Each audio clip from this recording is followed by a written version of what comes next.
Hello and welcome to part 3 of this terribly uninteresting playthrough of Zelda II, The Adventure of Link. My name is Carlos. I don't know if I mentioned that in the last video, but that's my name. And we have just finished the second palace and unfortunately lost 2 lives in it because, like a fool, I didn't go grab the life spell. Here, I was getting tired of playing, and I was trying to remember how I soft reset the game to save manually. And I couldn't remember. I think it had something to do with Controller 2, which I didn't have mapped on my emulator, so I just decided to keep going until I lost all my lives, and the game forced me to save anyway. Speaking of which, while I do play on emulators, the vast majority of games that I play on emulators and upload, I own, some more than once. Zelda II, The Adventure of Link, notably, was one of my very first NES games, right behind the obscure acclaim Space Sim Star Voyager, which kinda sucked. And yeah, I think Zelda 2 was the game I had right after that. Maybe I had Duck Hunt or Mario 2 or something, but whatever. Zelda 2, owned it on the NES, and I also purchased it when I had my Wii on Virtual Console. So I've purchased this game more than enough times to justify playing this on an emulator for ease of recording and to be able to use my Xbox 360 controller to play through this. I'm one of those weirdos who actually uses the analog stick in 2D games. A lot of people say that they just can't, and it feels imprecise to them, and I understand this completely, yet I find it very comfortable to get that analog pad where I want it to go. Can't really use it for fighters, though. When I use a pad for fighters, I will use the 360's pad, even though it's a pretty terrible pad. Although I would much rather use my arcade stick. Shoutouts to arcade sticks and to fighting game communities across the land. Fighting games are awesome and more people need to play them. Here I talk to the old lady repeatedly because I wanted to show that this is one of the 2 towns in the game that has townspeople that can turn into enemies. Some of the people in this game, in this town, say that Ganon's agents are everywhere. Here in this house, I look under the table and I find the lady's mirror. And then I give it to her and get the life spell, which I should have done before the second palace, and maybe I wouldn't have lost those 2 lives. In this video, in this part, you will not see me go through a palace because I need to detour over to a place that's pretty much like a palace in itself, Death Mountain, which, thanks to this game apparently being further north geographically than where Zelda 1 took place, is actually on the southwest corner of the map. The hammer is hidden in Spectacle Rock. Nice little bit of Zelda trivia there, because Spectacle Rock was an important place in the first game. And Zelda 1, I think I've talked about it, it's an overrated game. I don't think it aged too well. It could also be because this was my first Zelda, and I only played Zelda 1 way after I already played Zelda 3 and Link's Awakening and all that, so I wasn't too enamored by it. But still, I can understand why it would be such an intriguing game at the time. The orange lady refills my magic. Go into her house, hopefully haven't done unspeakable things. This guy is the dude who tells you how to find Bagoo. If you just keep harassing him, he tells you that his master is north of the river. However, I already talked to Bagoo because my Link has the power of precognition. Precognition, clairvoyance, whatever the word is. I don't fucking know. Anywho, we're gonna go on here, talk to the riverman, show him Bagoo's note, and he will lower the bridge so that I can get to Death Mountain. Bridge spans the river, which does kill you if you fall in. One of the few times you can die in a town in Zelda. Well, in Zelda 2, I should say. Because those chickens in Zelda 3 will kill you right quick, I tell you what. So here we have me failing to remember how to get through Death Mountain. Get ready, because even though I fast forward some of the more tedious bits, I am going to basically go back and forth as I try to draw out from the recesses of my ravaged mind the path through Death Mountain to get the hammer. It's one big maze, and I kind of wish... I love Zelda 2, but I kind of wish there was more than just this one encounter theme, because it would have been nice to have separate cave themes for the various parts of the world, especially when you get to Eastern Hyrule and you encounter weird enemies that you've encountered nothing like up until that point. The red moblins try to attack you high and low, but they have no shields, so they are very easily dispatched. Jump over the spot, kill him, and move on.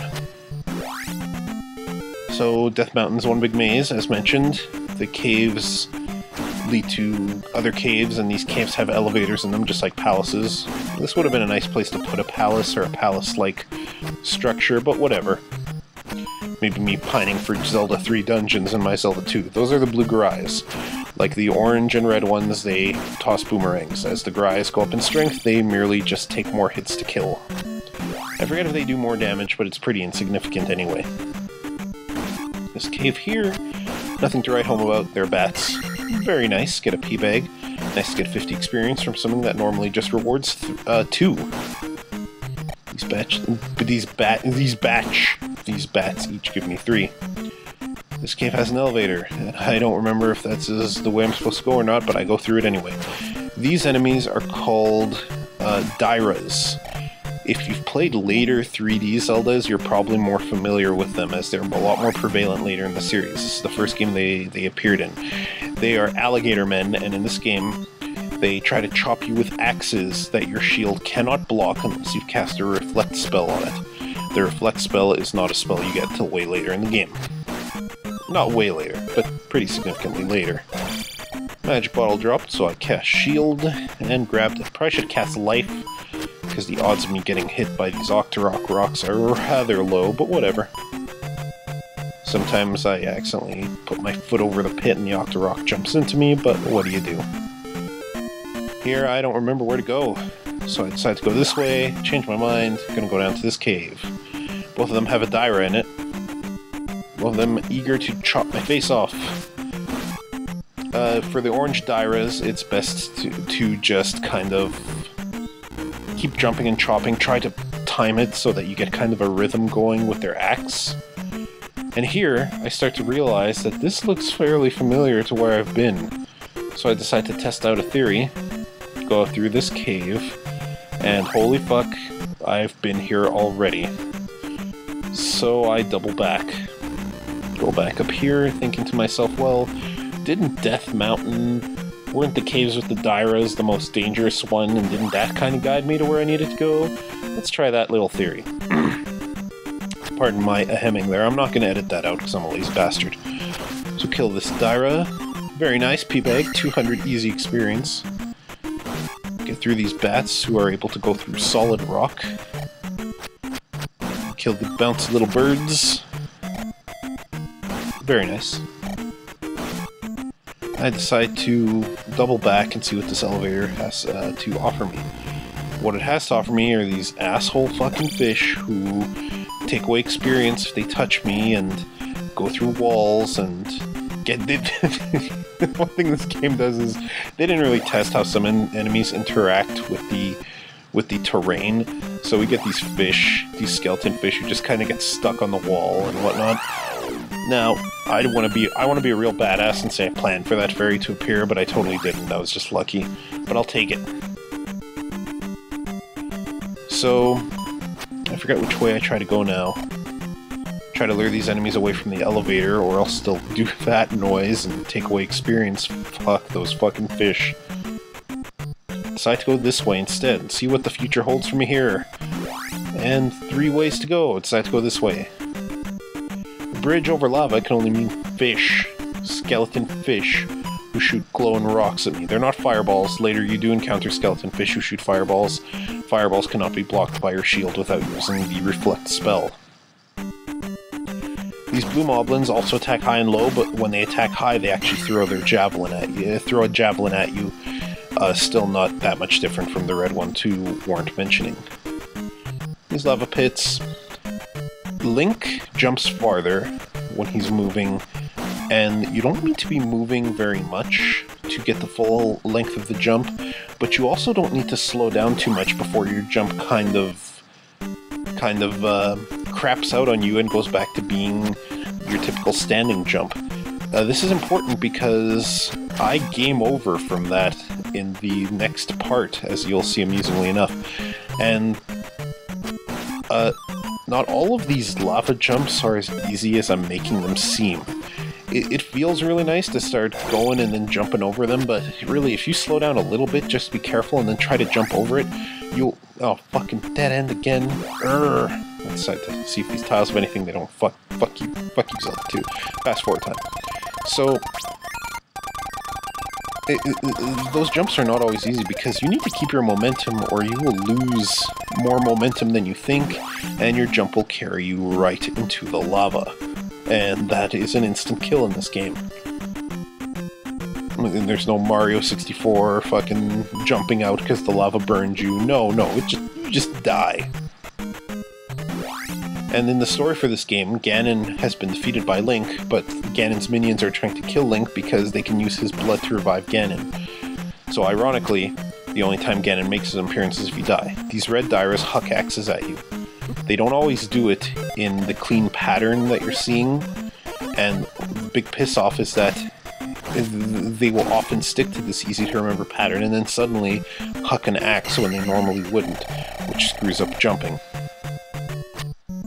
Decided to cast jump there so I could grab the red magic bottle. Very nice, another tea bag. Easy experience for no real effort. Head down to this cave, and I'm starting to remember that it's actually the caves on the right of Death Mountain's geography that lead down to Spectacle Rock. The game kind of played some tricks on me because Spectacle Rock is more to the left, or the west, I guess I should say. So through this cave, kill a few more bats, we got an orange Daira, do jumping crouch slashes to dispatch them, kill 2 bats for the price of 1, very nice.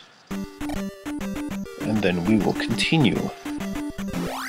And yes, that cave leads to the little cave set to the right of it, and it will then lead me to Spectacle Rock. It's all coming back to me now that there's no more maze element to it. When you encounter a Daira from an elevation like this, just time some crouch slashes in between their axe swings, and you're good to go. Speaking of color-coded enemies, the red bots... The blue bots, I guess, are technically harder because they jump around, but the red bots have greater horizontal movement speed. They can really get going and really motor along when they want to. And I kind of think the red bot looks cool. It kind of looks like a blood glob. Badass fighting living blood. Go through this cave, and this should be the last cave I need to go through before I finally get to Spectacle Rock, which unfortunately has no special theme and looks like every other cave. Kill this blue bot, very nice. If there ever is a 2D HD remake of this game, which there never will be because for some reason Zelda II is the black sheep of this gaming series, even though there are far, far, far worse every 3D Zelda.